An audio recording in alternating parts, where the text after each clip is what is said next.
주간양 기자 2호입니다. 지난 시간에는 인스타 제 라이브로 해봤는데 오늘은 트위터 라이브로 한번 해보도록 하겠습니다. 물론 여러분께서 들으실 때는 이미 뭐 팟빵을 통해서 아니면 유튜브를 통해서 들으시고 계시겠죠? 좋아요, 구독 설정, 알람 버튼 꼭 눌러주시면 좋겠습니다. 댓글도 부탁드리고요. 주간양 기자 1호가 나갔고 지금 현재 YCU 저희 팟빵 구독자 수가 42분이세요. 정말 감사드립니다. 어느덧 42분, 이 석 달 만에 된 것 같고요. 앞으로도 더 좋은 이야기로 인사드리는 그런 시간을 맞이하도록 하겠습니다. 주간양 기자는 그야말로 저 혼자 그냥 썰 푸는 시간이고 이야기하는 시간이니까요. 좀 가끔은 이게 아마 무편집일 거예요. 저는 편집할 시간이 지금 토요일 밤이라서 일요일 밤에 또 유튜브로 올리고 그러다 보니까 거의 편집을 안 하기 때문에 그냥 날것으로 생생한 이야기를 전달해 드리도록 하겠습니다. 오늘 주간 뉴스 시간에 어떤 이야기를 해야 될까 고민을 했는데 지금 OTT 시장이 또 한번 요동칠 수 있을 것 같다. 그 이유가 뭐냐면 티빙의 파라마운트 플러스 특별관이 런칭이 된 거죠. 할리우드 메이저 배급사 파라마운트 픽처스의 OTT 파라마운트 플러스가 브랜드관 형태로 국내에 론칭됐습니다. 그러니까 티빙의 베이직 이용권 이상 유저라면은 추가 요금 없이 파라마운트 플러스 서비스를 관람할 수 있는 형태이고요. 지금 오픈해봤을 때 제가 한번 지금 티빙에 뭐가 있는지 티빙을 제 스마트 TV로 한번 살펴보고 있거든요. 티빙을 로딩하면은 아직 스마트 TV 어플로는 업데이트가 안 된 것 같아요. 네. 근데 PC로 들어가시거나 그러면은 이제 파라마운트가 위쪽에 아마 상단에 있을 거예요. 네. 상단에 있을 건데 지금 그래도 제일 눈에 보이는 거는 일단 여러 가지 콘텐츠들이 있는데 가장 먼저 있는 건 당연하게도 헤일로, 드라마 헤일로가 먼저이겠죠. 이 드라마 헤일로는 그야말로 엑스박스를 대표하는 동명의 게임을 원작을 하죠. 26세기를 배경으로 인류와 외계 종족 코버넌트의 갈등을 담았습니다. 파블로 슈레이버가 인류의 유일한 희망인 마스터 치프 스파르탄 117 역을 맡았고요. 원로 배우 손수의 손녀로 알려진 호주 출신 한국계 배우 하예린이 마드리갈 행성에 사는 반란군의 리더 진하의 딸 관하를 연기했습니다. 이 진하 역에는 공정원 씨가 맡았고요. 관은 이 코버넌트의 습격으로 가족과 친구를 잃습니다. 하지만 마스터 치프의 도움으로 목숨을 구한 뒤에 위험을 무릅쓰고 고향을 돌아가 그곳의 비밀과 자신의 운명을 깨닫게 되는데 지금 스티븐 스필버그가 있는 엠블렘 TV 쪽이 아마 이거 제작을 맡았기 때문에 스티븐 스필버그 감독이 총괄 제작자에 들어가 있고요. 시즌 2의 제작이 확정이 되어 있습니다. 네. 저도 이거 끝나면 천천히 봐야 되는데 어떤 내용인지 기대가 되고 지금 로튼 토마토 지수가 71% 높게 나와 있어요. 그럭저럭. 그리고 6.75점 평균 평점. 드라마 SF 드라마 치고는 뭐 무난하게 볼 수 있을 만한 점수일 것 같아요.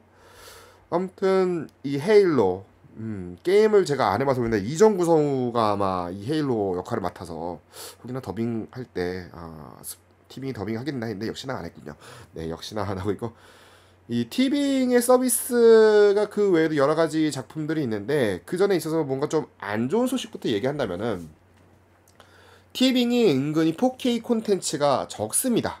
예, 아마 한국 OTT들이 대부분 그런 것 같은데 지금 4K 콘텐츠가 티빙만 해도 그렇게 많지가 않아요. 네, 티빙 영화만 해도 CG 자사의 영화들 위주로 4K가 되어 있지 4K 프로그램도 역시 자사의 이 프로그램들만 몇몇 4K만 되어 있지 4K로 지원되는 작품들의 수가 턱없이 부족한 게 사실이다. 저기 넷플릭스보다는 또 디즈니 플러스보다는 확실히 외국 또 애플보다는 외국 작품들보다는 외국 OTT보다는 약간 그게 떨어지다. 예, 그게 좀 단점이고 그리고 일부 이제 프로그램 예를 들면 제가 지금 뒤져보고 있는 게 로마의 휴일 같은 그런 작품들이 있어요. 이 로마의 휴일 같은 경우는 완벽히 4대3 비율로 이 KBS에서도 리마스터링 버전 방송할 때 4대3 비율로 방영을 했는데 지금 화질이 깨끗하지가 않아요. 네.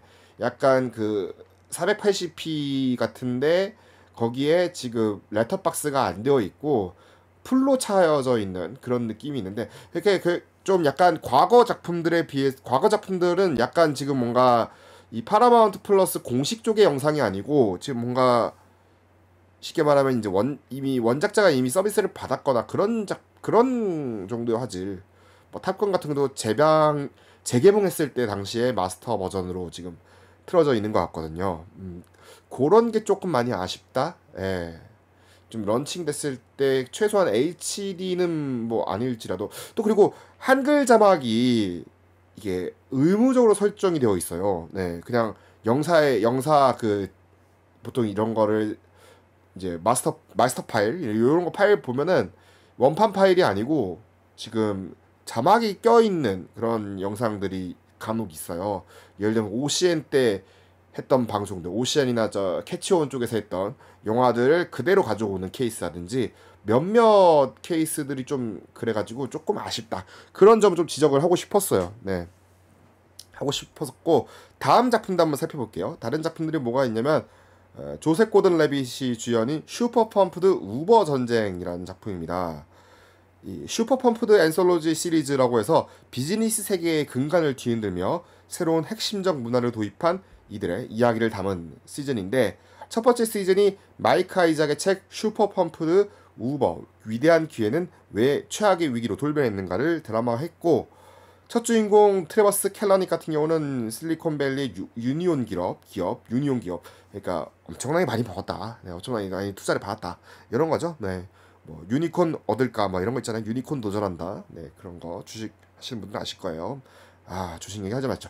자, 우버의 CEO였으나 결국 의사회에서 퇴출당한 인물이 바로 이 트레버스 켈러닉이란 인물입니다. 카일 챈들러가 빌 컬리 역할로 텍사스 출신의 직설적이고 똑똑한 벤처 자본가로 자신의 명성을 걸고 우버의 성패 여부의 결과를 책임져야 하는 인물로 등장합니다. 그리고 우마 서먼이 우버의 이사로 허핑턴 포스트의 공동 창립자이기도 한 아리아나 허핑턴으로 등장합니다. 우마 서먼 오랜만에 이제 궁금하신 분들은 이 작품 보셔도 좋을 것 같아요. 뭐 최근에 제가 가장 많이 기억나는 작품은 킬빌 이후로 뭐 우마 서먼 좀 뭔가 기억에서 좀 뇌리에 좀 많이 잊혀진 느낌이 있는데 간만에 이름 들으니까 좋고, 우마 서먼이 뜨니까 이분도 같이 뜨더라고요. 쿠엔틴 타란티노 감독도 카메오 비슷하게 등장을 한다는 내용이 있긴 한데 그건 제가 안 봐서 모르겠어요. 네, 그것도 아무튼 이 작품도 로튼 토마토에서 평점이 나쁘지 않기 때문에 추천을 드릴 것 같고요. 그리고 옐로우 재킷이라는 드라마 있습니다. 이거는 저희 어머니에게 추천을 막 드렸는데 어머니가 재밌다라고 하실 정도면 일단 재밌을 것 같아요. 네, 저희 어머니가 바로미터예요, 약간. 아무튼 뭐냐면 로트는 100% 프레쉬 인증 받았고 8.1점인데, 잘 나가는 고등학교 여자축구팀을 태운 비행기가 외딴 지역의 깊숙한 야생에 추락한 후 행운인지 비극인지 모를 생존자로 살아남은 자들의 이야기를 그린 서바이벌 스릴러입니다.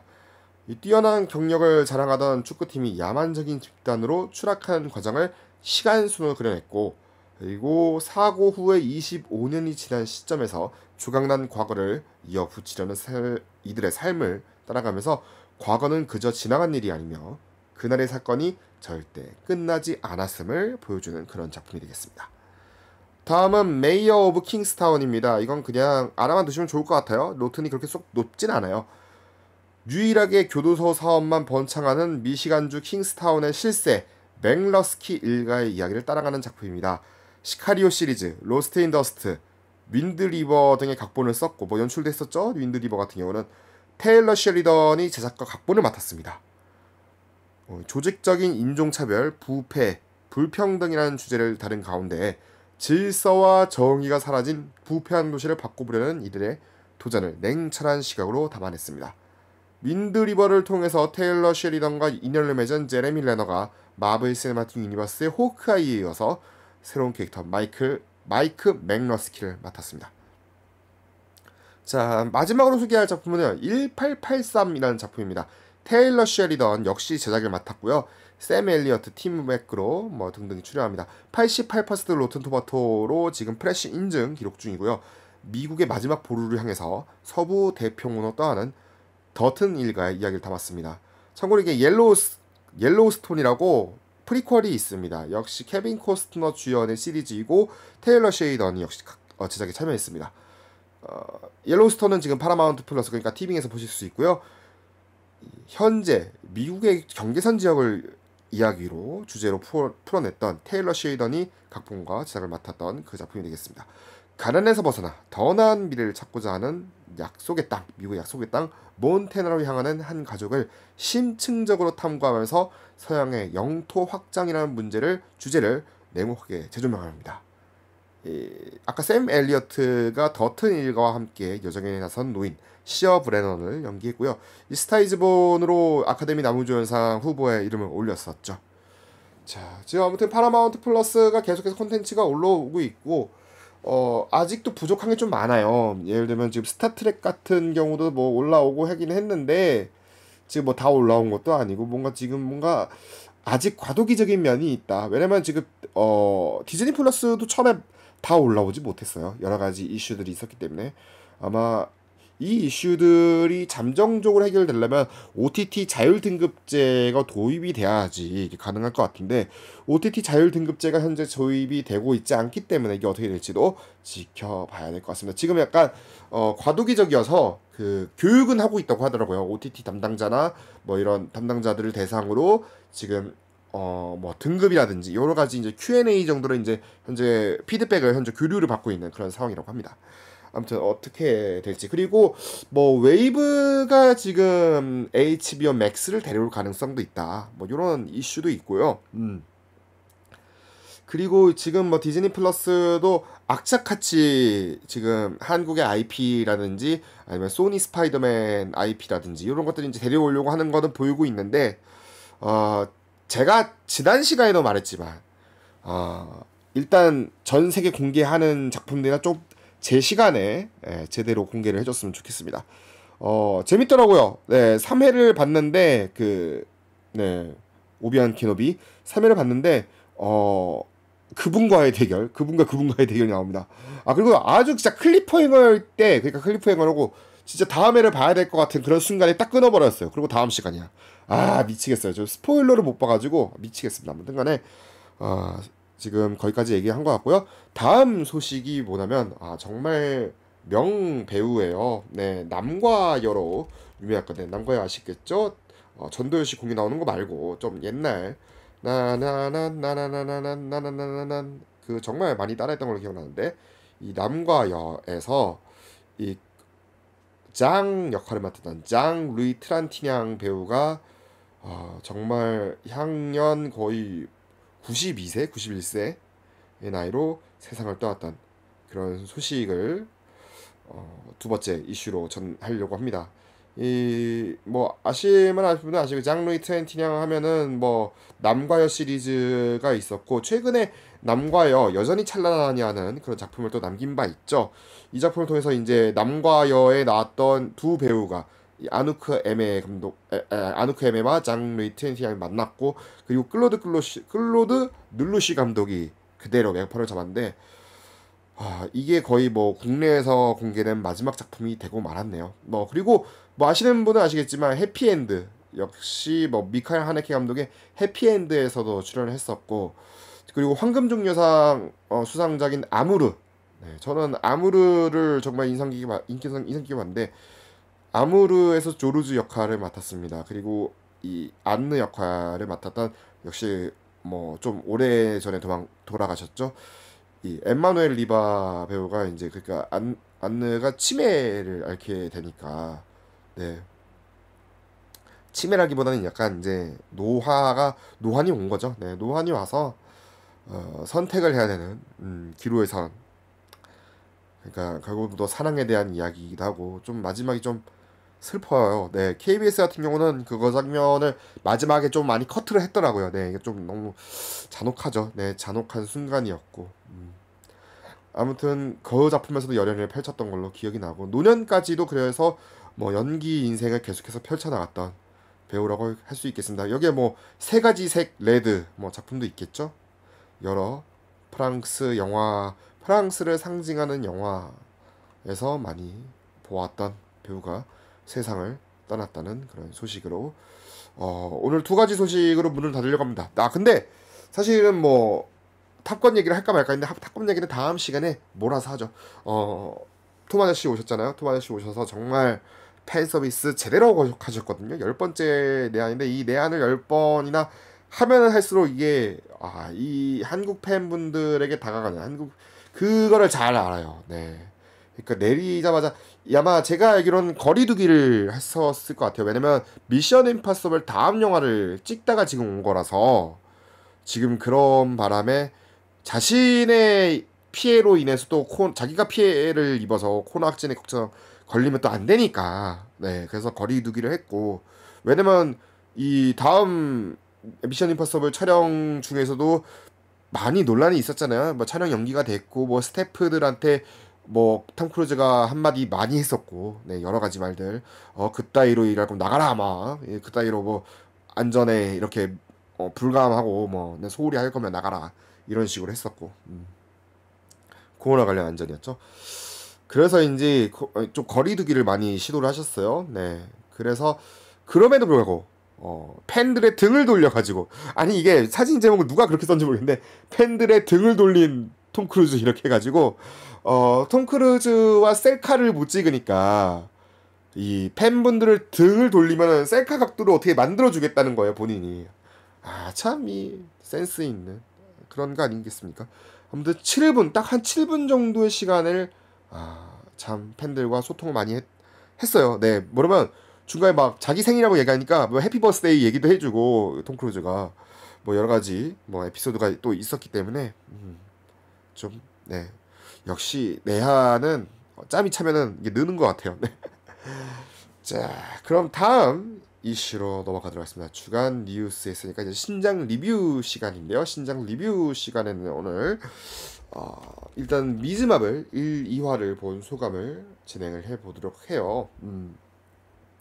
미즈마블 같은 경우는 이제 아시다시피 마블 시네마틱 유니버스의 6번째 드라마이고 어벤져스와 캡틴 마블의 열렬한 팬이자 히어로를 꿈꾸는 카말라가 숨겨져 있던 힘을 통해서 미즈마블로 거듭나는 이야기를 담았습니다.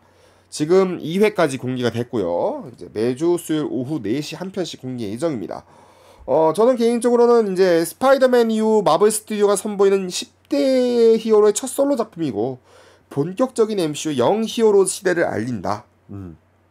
그리고 할리우드에서 최초로 아랍계 여성 슈퍼 히어로가 주인공을 맡았다라는 점이 역시 뭐 또 인상적이었던 것 같고 이 작품은 카말라 칸이 그러니까 쉽게 말하면 덕후죠. 엄청난 덕후예요.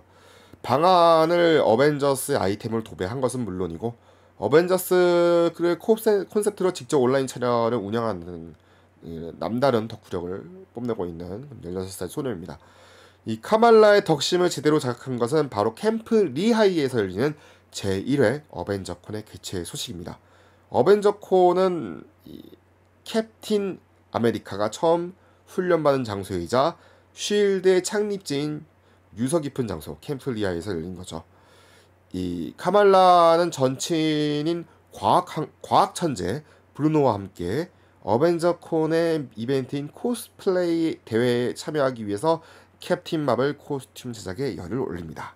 근데 카말라의 부모님은 이 이슬람 무슬림 종교적 신념 아래에서 카말라의 어벤져콘 참석을 반대하고 이에 따라서 카말라는 난관에 봉착하고 맙니다.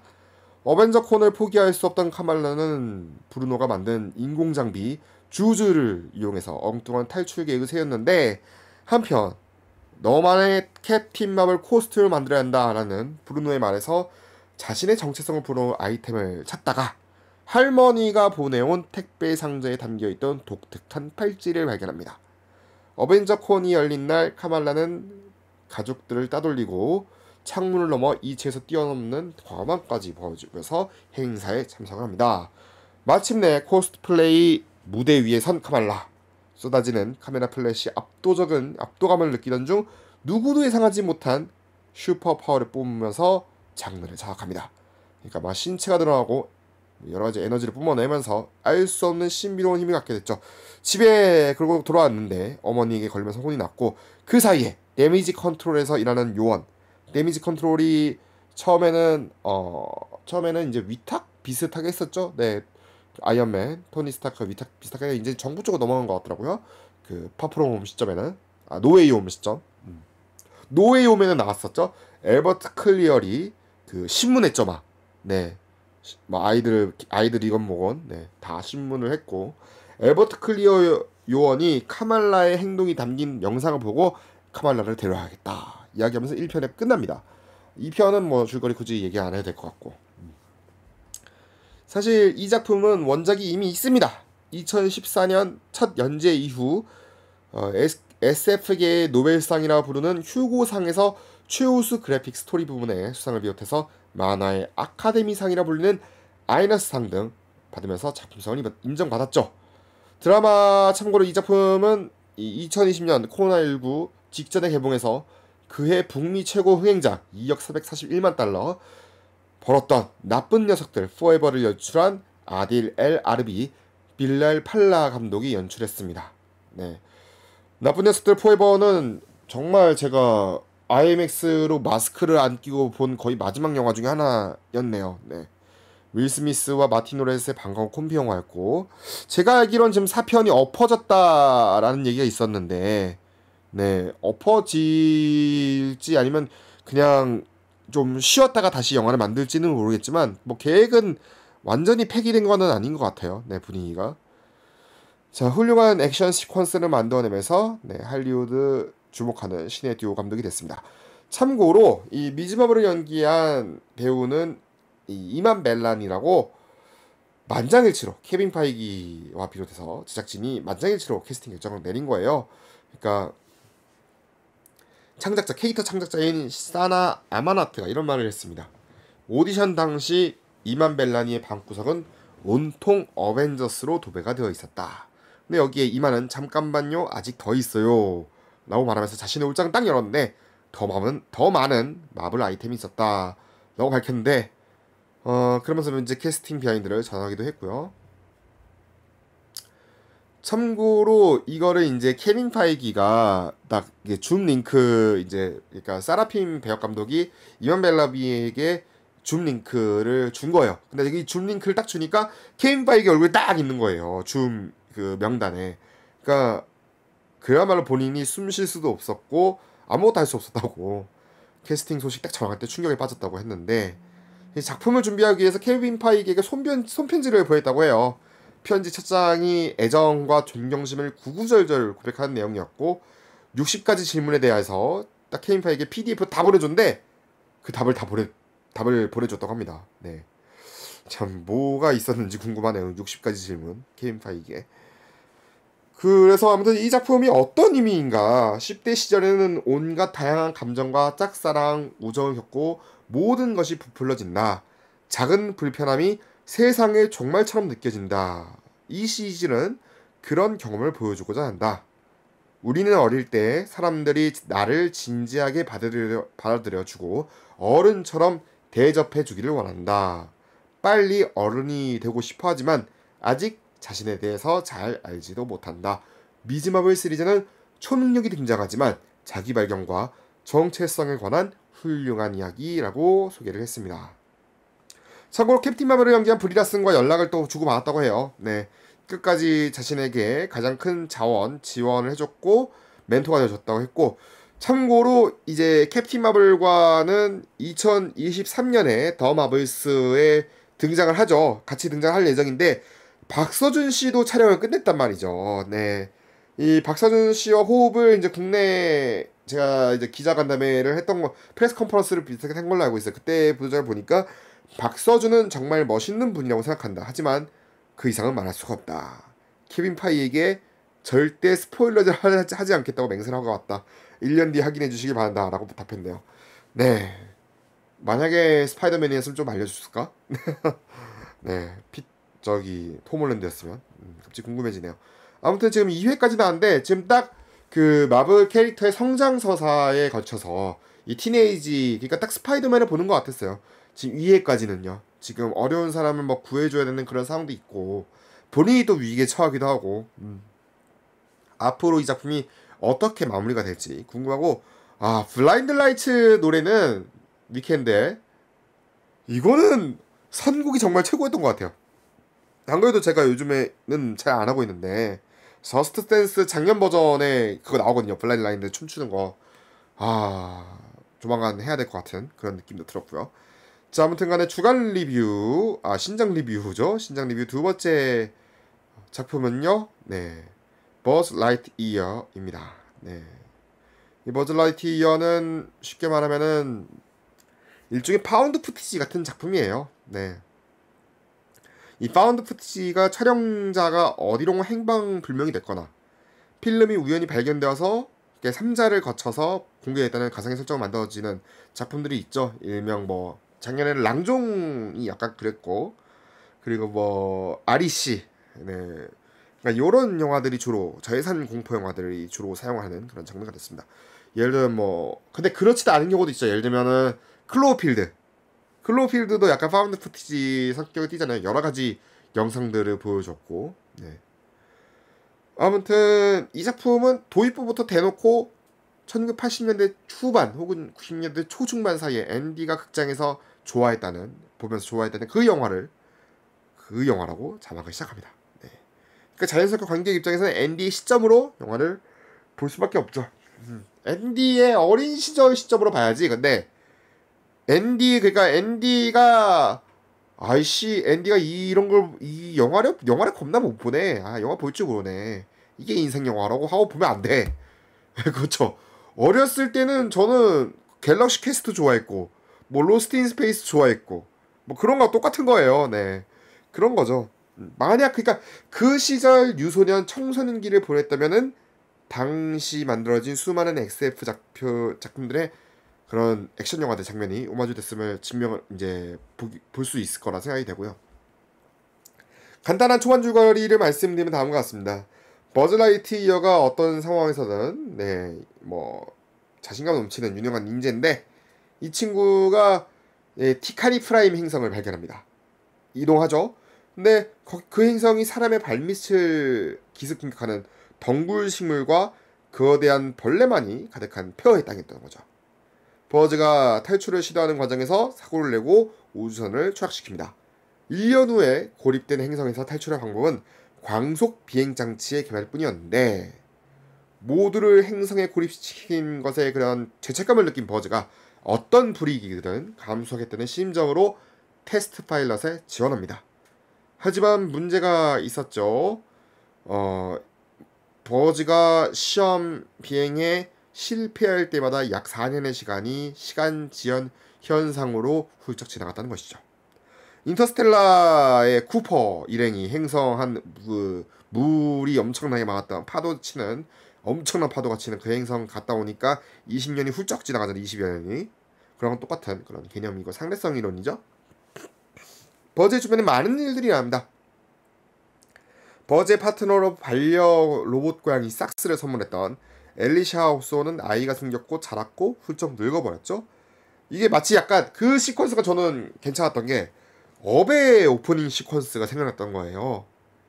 버즈를 제외하고 모든 대원들은 자급자족 생태계에서 대를 이어나갔고 60년의 세월이 훌쩍 지나가는 동안 결국엔 엘리샤는 세상을 떠나죠.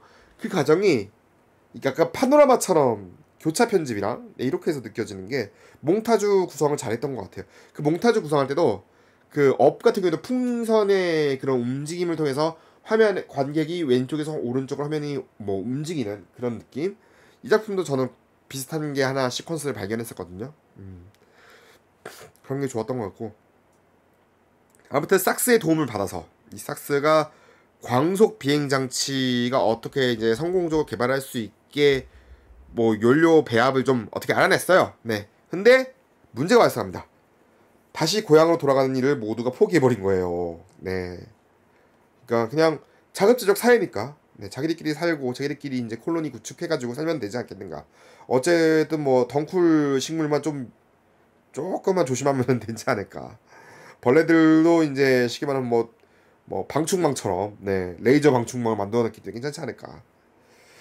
아무튼 그래서 4년 후 행성에서는 이제 그러니까 버즈가 아무튼간에 어떻게든 후세라도 고향으로 돌려보내겠다, 자기도 포함해서 일념으로 시험 비행에서 성공합니다. 근데 4년 후 행성에선 악당 저그가 나타나서 생존 중인 대원들과 대치 중인 상황이 발생합니다. 거주지 외곽에 그 아까 사년 이제 훌쩍 지나갔으니까 이제 비행기 착륙을 해야 될 거 아니에요. 불시착해서 일명 주니어 경비대를 만났는데 그 중에는 엘리샤의 손녀인 이지 호선도 있었습니다. 버즈는 새로 만난 동료들과 함께 저그와 그의 로봇 군대에 맞서 싸우긴 하지만은 이 친구들이 저그의 로봇 한 대도 제대로 상대를 못하는 오합지졸입니다. 네. 그래서 혼자 하겠다고 나서죠. 아무튼간에 이 작품은 인사이드 아웃, 소울을 연출하면서 오스카 트로피만 3개를 보유한 피트 닥터 감독이 기획과 각본을 맡은 작품입니다. 피트 닥터 감독은 이 작품을 통해서 버즈가 실수를 인정하는 곳에서 오는 성장, 그리고 이를 토대로 꾸려나가는 현재의 삶, 그리고 여기에 혼자가 아닌 함께하는 것이 지니는 가치를 보여주고자 했다라고 밝혔습니다. 비록 우주지만 사회적 동물인 인간이라면 어느 곳에서든 살면서 경험할 수 있는 일이 아니겠습니까? 아무튼 이 작품 연출은 앵거스 맥클라인 감독이 연출을 했는데, 이 감독이 토이스토리 단편, 지금 디즈니 플러스 서비스 중인 거 제가 최근에 확인했었는데 토이스토리 단편에 있는 작품들도 연출을 했어요. 네, 그 작품도 이제 있으니까 한번 보시기 추천드리는데, 큰 일을 이루기 위해서는 많은 개인들과의 협력, 팀워크가 중요하다. 우리 사회는 개인을 중요시하지만 집단에는 엄청난 가치가 있다. 이번 작품은 한 캐릭터가 그 사실을 깨닫는 과정이다 라고 전했습니다. 버즈가 아무튼간에 이제 세상에는 혼자가 아닌 함께 해결할 수 있어야 된다는 것을 모험을 통해서 버즈와 대원들이 보여주죠. 이게 솔직히 말하면 매우 클리셰예요. 네, 클리셰 범벅입니다. 솔직히 인정합니다. 네, 그런데 이게 지금 픽사의 대표적인 스토리 디자인이긴 해요. 어쩔 수 없는. 그러니까 공존하는 삶, 그리고 세상엔 다양한 존재와 어떻게든 살아나가는 법을 배워야 하는, 네, 그렇기 때문에. 사실은 버즈 라이트이어는 픽사가 최초로 개발한 3D 애니메이션 IMAX 카메라로 담긴 1.43대 1의 확장 화면비를 보는 맛은 있습니다. 네, 솔직히 보는 맛은 있습니다. 이게 어느 순간에서 위아래로 확 올라가는 게 있어요. 화면비가 우주 장면도 그렇고, 그거 좀, 네, 제가 이석 센터에서 봤는데 그거 좀 좋더라고요. 네, 그거 좀 좋았고, 근데 그 외에 특별한 신선함은 유감스럽게도 없죠. 대신 픽사가 저는 아까 전에 말씀드렸던 그 시절 SF 어드벤처, 스타워즈, 로스트 인 스페이스, 스타트렉 시리즈에 대한 경의로 가득 찬 그런 거를 선택했다고 생각해요. 네, 저는 그래서 그 정도면 앤디의 마음을 불태우기엔 충분하지 않았을까 생각이 돼요. 제가 사실 영화를 처음 본 게 어렸을 때부터 무슨 장리 고자르 이런 영화를 봅니까? 어렸을 때부터 태어나자마자 그거는 불가능해요. 어릴 때부터 어떻게 하마구치 류스케 감독 영화 보고 와 대단하다 못해요. 그거 영화도 조기 교육을 받습니까? 5-5살 때부터 아니잖아요. 네, 그러니까 어렸을 때 꿈을 키워가는 앤디의 마음을 불태우기엔, 그러니까 이 쉽게 말하면 그거죠. 네, 소울에서 스파크가 튀는 거예요. 네, 소울에서 스파크 튀듯이 어렸을 때 앤디의 마음을 불태우기에는 저는 충분했다고 생각합니다. 그래서는 이 작품이 버즈 라이트이어가 물론 다 커버린 앤디에게는 아쉬운 작품이 될 거예요. 네, 30대, 20대 이딴 게 아무튼 이렇게 얘기하겠죠. 근데 세상에는 아무튼간에 요런 마음을 불태울 만한 아이들을 위해서라면 충분히 괜찮지 않을까.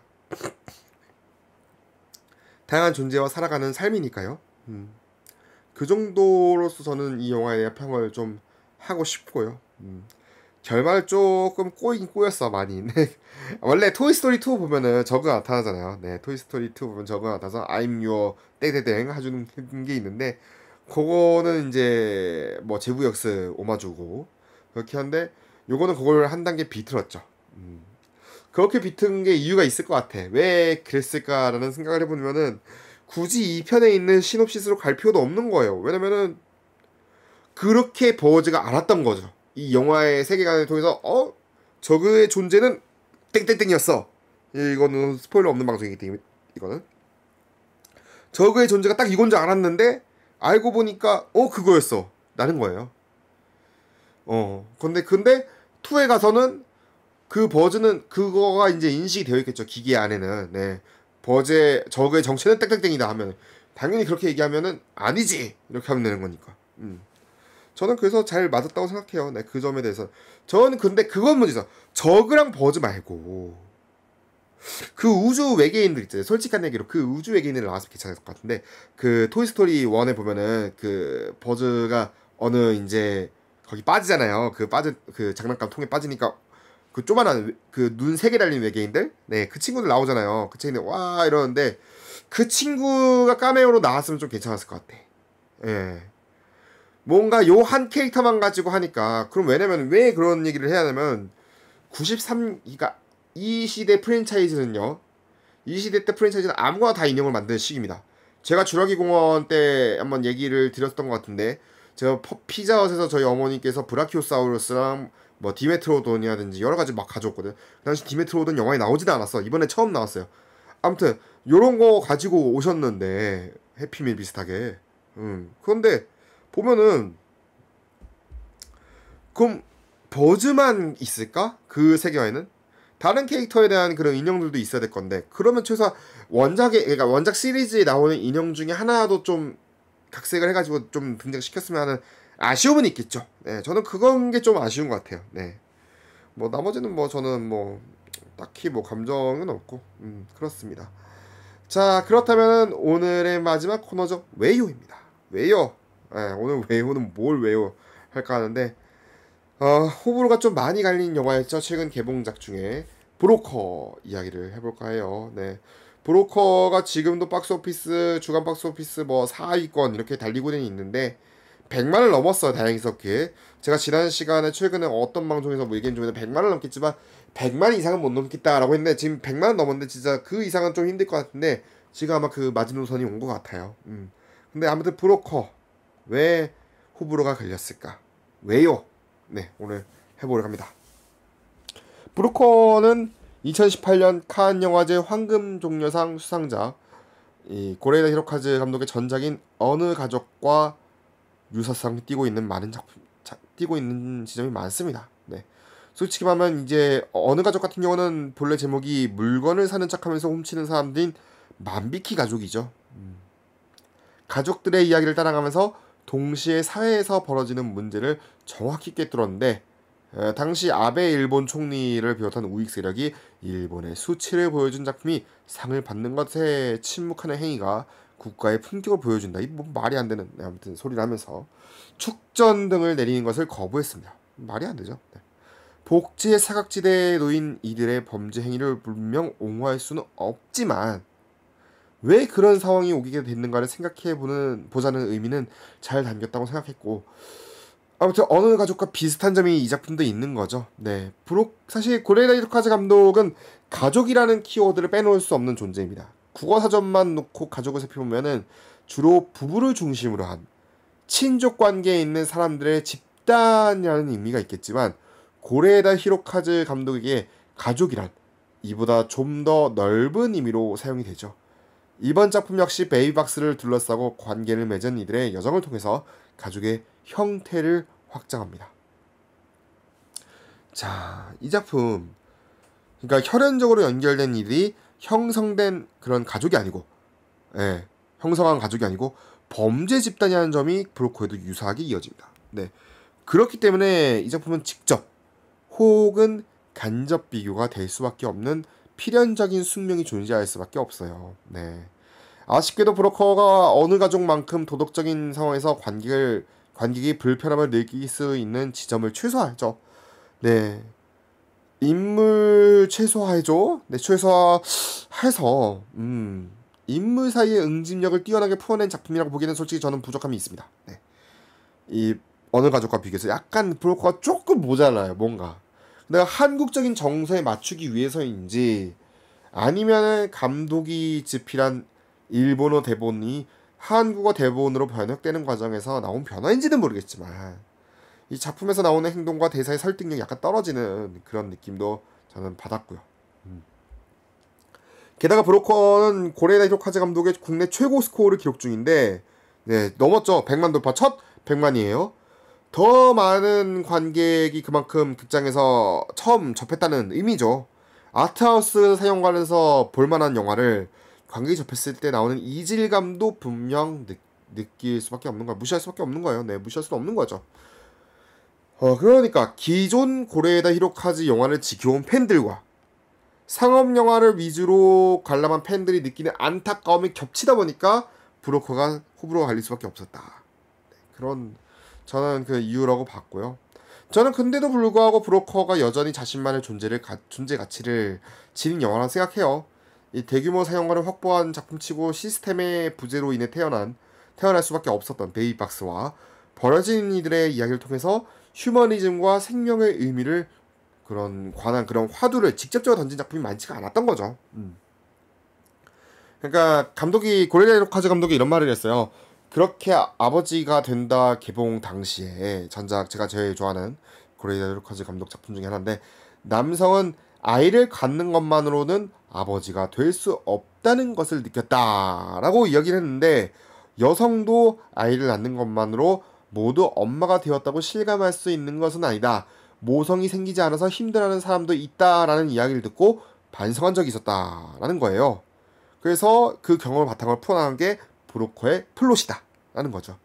처음부터 브로커는 베이비박스에 맡겨진 아이들을 브로커가 거래하는 이야기인 동시에 아기와의 관계를 통해서 엄마가 된다는 이야기를 하고 엄마가 된다는 이야기라고 생각을 하고 있었던 거죠. 그러니까 버려진 아이들이 태어난 것을 후회하거나 엄마가 낳은 것을 후회하는 이야기를 하고 싶지는 않았던 거예요. 태어나길 잘한 거야 라고 똑바로 전달할 수 있는 작품이 만들어내고 싶었고 그 소영 이제 캐릭터 아이유씨가 연기한 소영 캐릭터 보면은 그게 있잖아요. 뭐 태어나서 고마워 뭐 이런 장면이 나오잖아요. 그거가 이 작품의 매우 직접적인 주제라고 저는 생각을 했고요. 네. 그리고 유사하게 보면은 이 작품에 보면은 포스터 아니면 오프닝 시퀀스 보면 브로커의 끈이 있습니다. 끈이 뭔가 실선 같은 게 실이 있어요. 매달려 있는 게. 그게 이 끈이라는 존재가 여러 가지 상징하죠. 뭐 탯줄도 있을 수도 있겠죠. 네, 탯줄부터 시작해서 뭐 이 봉고차 같은 경우도 지금 차 보면은 스타렉스인가요? 아무튼 차 보면은 문을 닫아야 되는데 끈으로 연결돼서 이게 닫아야 되잖아요. 네. 그런 것도 있고 여러 가지 끈에 대한 이런 메타포가 많이 작품에 담겨 있는 그런 봤어요. 네. 그래서 결국은 뭐 이런 끈과 관련된 연관되어서 볼 수 있는 그런 작품이라고 생각했고, 네. 또 생명에 관한 영화라고 또 얘기를 하셨고. 저는 근데 개인적으로는 다 저번에 한번 온 51회인가 그때쯤에 얘기했던 것 같은데 이 작품에서 저는 인상적인 연기가 칸 영화제 남우주연상을 받은 송강호가 아니었습니다. 송강호 씨가 아니었습니다. 네. 송강호 씨가 솔직히 저는 이거 보면서 칸 영화제 진짜 받을 그게 맞나 싶긴 했어요. 더 좋은 배우가 있었을 것 같은데 그러니까 연기를 주연의 역할, 뭐 배우의 역할에서 받았는데 메인으로 줄 만한 배우가 없었나 라는 생각까지 들 정도였는데 이 영화를 보면서 상을 받은 게 좀 의아하긴 했어요. 아니면은 뭐 이 작품 브로커를 대표해서 아마 상을 줬을 수도 있고 아니면은 송강호 씨 개인에 대해서 뭐 개별적인 그런 공로상이 될 수도 있겠죠. 최근에 이제 뭐가 있던 간에 칸 영화제에 출품된 작품들만 해도 여러 작품에 출연을 했었잖아요. 뭐 마더랜다 저기 박쥐 네, 박쥐도 있었고 기생충도 있었고 기생충 같은 경우는 사실 황금종려상을 받았기 때문에 황금종려상 아니었으면 남우주연상 받았겠죠. 왜냐면 감독이랑 송강호 씨는 둘만 있었으니까 둘 중에 하나는 받을 거라고 예상을 했던 거죠. 근데 그게 황금종려상이 된 거죠. 감독상까지 각본상까지 하면 4개가 있었겠네요. 아무튼 간에 그러다 보니까 그럼 누가 상을 받아야 되냐. 저는 그 소영을 연기한 이지은 씨, 그러니까 아이유 씨가 받아야 한다고 생각해요. 네. 사건의 발달을 일으킨 인물이면서 상현 일당의 상현 일행, 주인 이제 송강호 씨가 연기한 상현 일행과 수진 일행, 경찰 쪽이죠. 수진 일행을 모두 접하는 유일한 인물입니다. 그러니까 작품의 중심이 되는 캐릭터인데, 이 작품이 첫 작편이죠. 네. 뭐 드라마 많이 나왔고 주연을 많이 하셨고, 네. 저는 뭐 군대에 있을 때 봤던 군대까지 넘어가네 이게 군대에 있을 때 봤던 뭐 드림아이부터 상당히 뭐 많이 재밌게 봤었고 네 물론 그리고 그 와중에 또 연기 변화가 본인들이 있었지만 뭐 페르소나 같은 영화가 그랬죠 단편 저희 페르소나는 예전에 이제 시네마바에서 한번 한 적이 있는데 한번 들어보시는 것을 추천드리고 아무튼 그때도 얘기했지만 그때도 더 성장할 배우다라고 얘기했지만 정말 성장해서 돌아온 케이스예요. 그래서 저는 단언컨대 얘기합니다. 뭐 이번 시즌 국내 주요 영화 시상식에서 신인상 가져갈 가능성 매우 높다. 네, 그리고 저는 CJ가 욕심이 있다면 어차피 이거 아카데미를 뭐 캠페인을 어떻게 할지 모르겠는데 아카데미 만약에 캠페인을 한다면은 IUC 밀어도 좋을 것 같아요. 여우 조연상이든 여우 주연상이든 한번 밀어봐도 괜찮을 것 같아요. 왜냐면은 고레이다 이로카즈 작품 치고는 좀 안타깝기 때문에 아마 외국 영화상이라고 전신이었죠. 이제 국제 영화상은 제가 아직 헤어질 결심을 언론시사를 아마 화요일날 볼 것 같은데 돌아오는 아직 못 봤지만 아마 헤어질 결심으로 출품을 하고 우리나라 대표 이제 해서 나가는 걸로. 그러면은 이제 독자적으로 브로커는 따로 출품을 해야 되는 케이스인데 어차피 출품 기준이 LA 극장에서 일주일 이상 사용하면 되는 걸로 알고 있어요. 제가 알기론. 근데 뭐 일주일 이상이야 솔직히 한 사용관에서 사용을 저는 할 수 있을 거라 생각하는 게 왜냐면 CGV가 이 LA에 있어요. CGV 로스앤젤레스점이 있습니다. 네 그렇기 때문에 브로커 틀어주는 거야 일도 아니거든요. 네 브로커 이미 틀었을 수도 있겠다. 지금 제가 로스앤젤레스 CGV 한번 뒤져보고 있는데 지금 범죄도시 틀고 있네요. 네 범죄도시 틀고 있고 신기하다. 잉글리시 서브 해가지고 범죄도시랑 네 마녀 사용 중이네요. 한국 영화 이렇게 두 개를 트네요. 네 아무튼 로스앤젤레스에 CGV가 있기 때문에 한국 영화도 충분히 아카데미 후보에 일단은 올라갈 수 있는 기준점은 될 거예요. 제가 알기로는 왜냐면 LA에 있는 극장에 사용이 되는 작품 기준이거든요. 그래서 브로커가 만약에 올라간다면은 제출해서 이제 for your consideration FIC 리스트에 만약에 올린다면은 저는 IUC 올려도 좋다. 한번 밀어왔으면 좋겠어요. 왜냐면은 지금 뭐 에미상 시상식이 얼마 남지 않았고 에미상에서도 아마 오징어 게임 또 한번 어떻게 반향을 일으킬지 모르겠죠. 오징어 게임 또 나와서 것 같은데 정호연 씨도 그렇고 정호연 씨 같은 경우도 지금 케이스가 그런 케이스잖아요. 그렇기 때문에 IUC에 대한 그런 가능성도 있지 않을까라고 생각해요. 너무 행복회로 돌린 게 아닐까 싶긴 한데 충분히 뭐 안 될 거는 없을 것 같아요. 내 칸 경쟁 작품에 이제 출연한 배우잖아요. 뭐가 있든 간에 네 인정을 받은 거잖아요. 뭐가 있든 간에 그래서 만약에 좀 그 FIC를 제대로 한다면은 저는 훌륭한 그런 쉽게 말하는 이거를 이제 저희가 아카데미 방송을 쭉 계속 제가 해오고 있잖아요. 보면은 컨텐더라고 하죠. 컨텐더. 이 컨텐더 리스트에 올라갈 수도 있겠다. 그런 생각도 한번 해봐요. 그리고 제가 어워드워치를 또 많이 들어가 보고 있는데 거기에도 지금 한번 살펴보면은 2023년 이제 베스트 액트리스 뭐 이런 거 보고 있는데 배두나 씨가 있어요. 거기에 아더 컨텐터 명단에 배두나 씨가 있는 거예요. 이 사람들 뭘 보고 배두나 씨를 했는지 모르지만 뭐 여우 주연사는 아닌 것 같은데. 그러니까 지금 할리우드에서 확실한 건 관심이 있는 거예요. 작품을 봤든 안 봤든 간에. 네. 그리고 브로커가 아무튼 간에 지금 나무 쪽에서도 얘기가 있었거든요. 나무 주연상 후보 쪽에도. 왜냐면은 지금 우리나라 영화 기생충에서도 사실은 나무 조연상 후보에 오를 가능성이 있었는데 아무래도 좀 막판에 안소니 홉킨스였나요? 그 두교왕 안소니 홉킨스와의 마지막 경합이 좀 있어가지고 떨어져 한 6순위까지는 올라갔었는데 최종적으로 올라가진 못했거든요. 한국 남자 배우가 아카데미에 아직 오른 적이 없기 때문에 스티븐 연은 한국계 미국 배우니까 한국인 배우가 오른 적이 없단 말이죠. 그래서 이것도 충분히 가능성은 있겠다. 근데 뭐 아직까지 이 5월에 어워드워치나 이런 쪽 리스트는 아직 모릅니다. 한 10월, 11월 정도 가야지 여기 정도는 5순위에 들면은 후보권에는 들을 수 있겠다 하지 아직은 모르겠어요. 좀 더 지켜봐야 될. 그래서 아카데미 시상식도 내년에 저희 YCU 유튜브를 통해서 보실 수 있을 건데 브로커나 이런 뭐 헤어질 결심 이런 작품들이 좀 올라가면 우리나라 배우가 4년 연속으로 지금 아카데미 레드카펫을 받는 일이 생기면 정말 대단한 거거든요. 경사죠. 어떻게 한국 영화가 4년 한국 배우가 어떻게 4년 연속으로 밟겠습니까?